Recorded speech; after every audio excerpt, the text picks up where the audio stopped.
viajantes! Hoje eu estou aqui para mostrar para vocês Colônia, a quarta maior cidade aqui da Alemanha, que tem mais de 1 milhão de pessoas.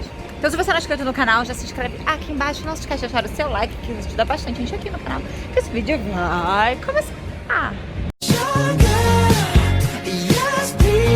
Dia 1, estamos indo pegar o ônibus Hop on, Hop off.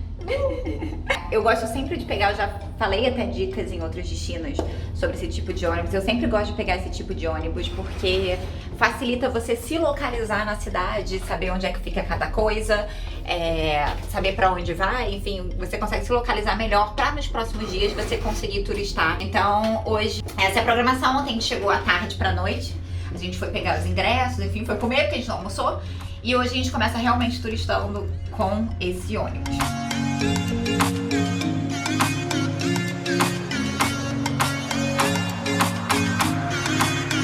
Acabei de entrar na Catedral de Colônia e aí eles na porta tem um policial que não fala inglês. Ele me deu esse lenço para eu cobrir os ombros, porque você não pode entrar com os ombros de fora. Sinal de respeito, enfim, à igreja. Essa catedral começou a ser construída nos anos 300 e só parou no século XIX. Então, tipo, espera pouco aqui, assim, há 2 séculos atrás. E aí, em torno aí de 1265, é que ela pegou essa vibe francesa gótica, que a gente consegue ver. A primeira coisa quando eu vi foi, cara, ela me lembra Notre Dame. E eu estava certa. E aí passaram várias coisas, vários acontecimentos, modificaram várias vezes durante esses séculos todos.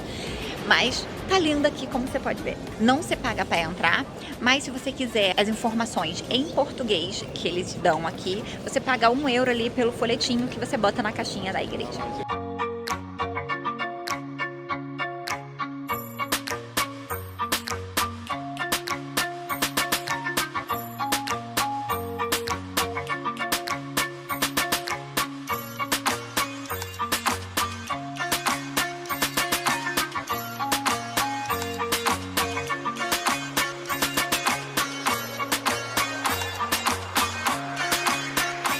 Em 1164, as relíquias dos Reis Magos vieram para cá, de Milão, e a partir disso a igreja, que é a catedral, cresceu muito porque virou um ponto de peregrinação do mundo.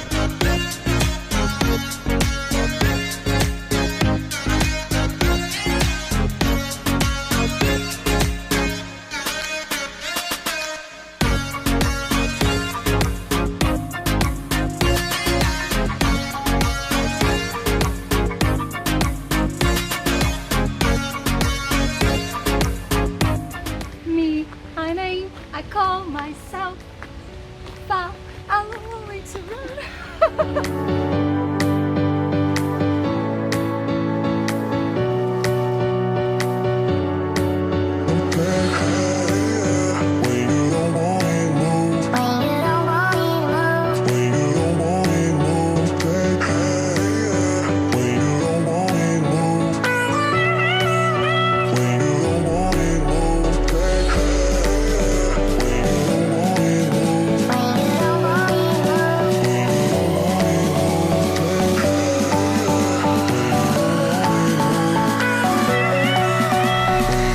Chegando aqui no Museu de Chocolate de Colônia, onde conta a história do chocolate aqui na Alemanha, e é uma fábrica da Lindt. Você pode experimentar o chocolate deles, eles mostram como você faz também os chocolates artesanalmente.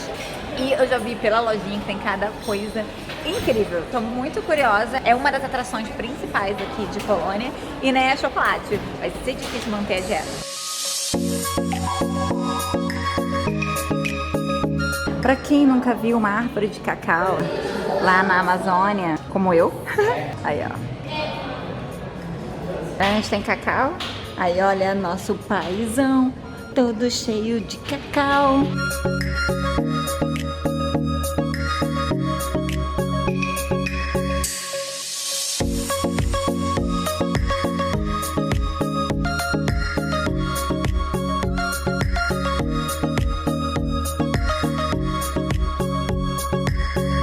Dani, esse é o melhor museu da sua vida?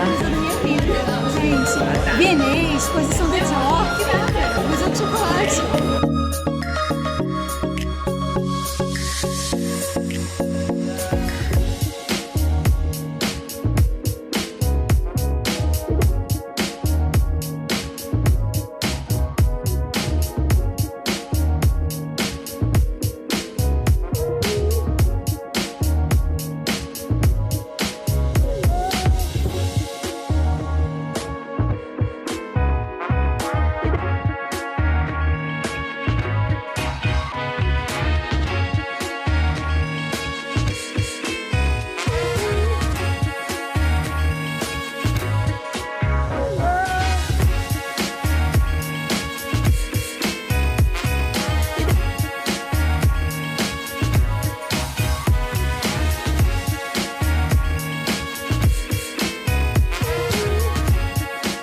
novidade. Tem batom de chocolate, ferramenta, cachorro, dentadura pra dar pros avós.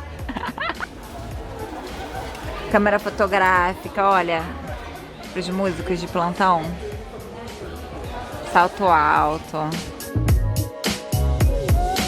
A estação central de trem aqui de Colônia, ela fica exatamente do lado da catedral, então é um ponto que você vai parar.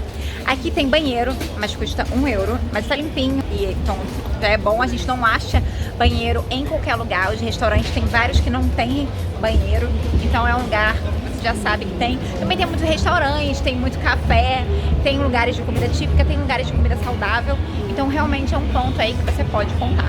Estou aqui no Museu de Documentação do Socialismo, isso quer dizer, o nazismo. É um museu que parece ser muito pequeno, mas vou te avisar que é grande. Pega o radinho, compra o radinho para você escutar, se você entende inglês, porque tudo vai ficar muito mais interessante. Você começa pelo porão e aí depois ele conta toda a história do socialismo aqui de Colônia. Então, desde antes do nazismo ser empregado aqui, o Terceiro Reich, né, ser empregado aqui, até quando acabou com os bombardeios e tudo. É muita história, é muito interessante. E eu tenho certeza que você vai gostar disso. Essas salas são aonde os prisioneiros ficavam na verdade deveria ser para pouco tempo, só até o interrogatório, mas eles acabavam, principalmente no final, a ficar por muito tempo. Essa sala era feita para ficar no máximo 2 ou 3 pessoas, mas também no final da guerra já tinham até mais de 30 pessoas aqui. No começo eles tinham direito à lavagem, a tomar banho e aí ao banheiro, mas no final eles já não tinham e só tinham um balde dentro dessa cela, com 30 pessoas, você imagina o cheiro. E a única fonte de luz é essa janela aqui, que as pessoas lá do lado de fora conseguiam ouvir os gritos e o fedor deles. Essas inscrições são originais, tem muito mais inscrição dessa época aqui, mas muitas foram perdidas porque foram pintadas depois disso, então só poucas inscrições realmente que ficaram. Nessa parte aqui eles contam histórias de prisioneiros que fizeram inscrições nas celas. Na verdade, os dois que contam a história aqui sobreviveram às torturas e à interrogação aqui. Eles contam também histórias dos guardas, que eram extremamente violentos e torturadores, que por conta de inscrições que tem aqui nas paredes e também de sobreviventes depois, muitos anos depois, que deram depoimentos.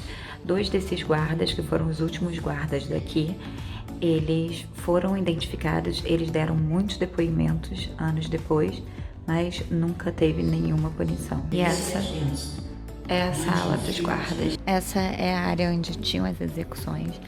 E depois eles botaram com o artista, botando todos esses espelhos que vocês conseguem ver.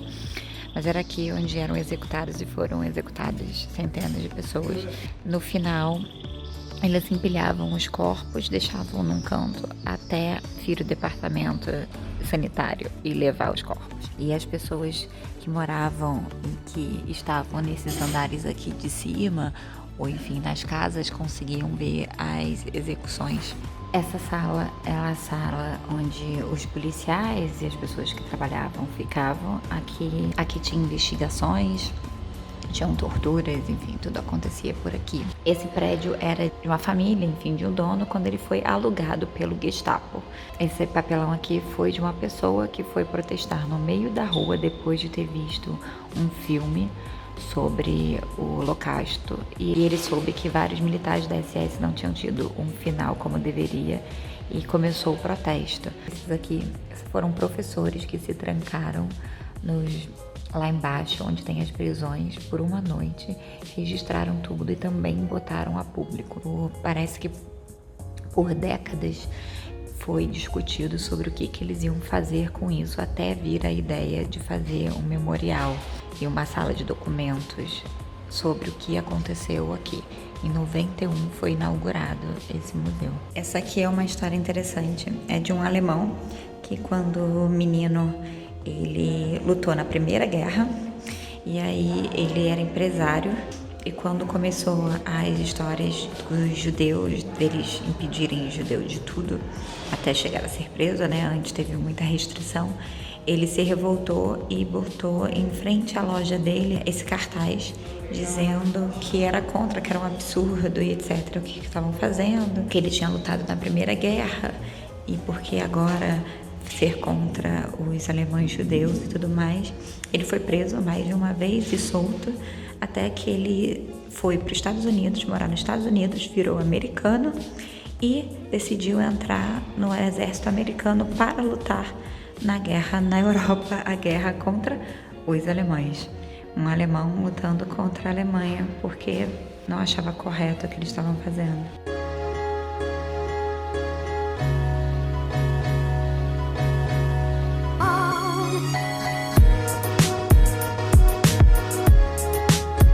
Essa sala representa vítimas diferentes dessa época, como gays, como pessoas que foram esterilizadas para não procriar, e entre outros. Eles pegaram uma pessoa de cada caso, de cada coisa diferente, para representar todos eles, e mostrando documentos que mostram que a pessoa é um caso de polícia, né?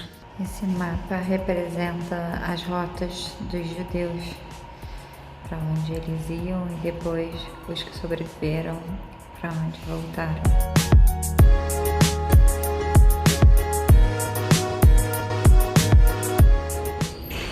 Aqui você bota €1 para conseguir tirar a chave, trancar, e aí quando você devolver, você pega o seu euro de volta.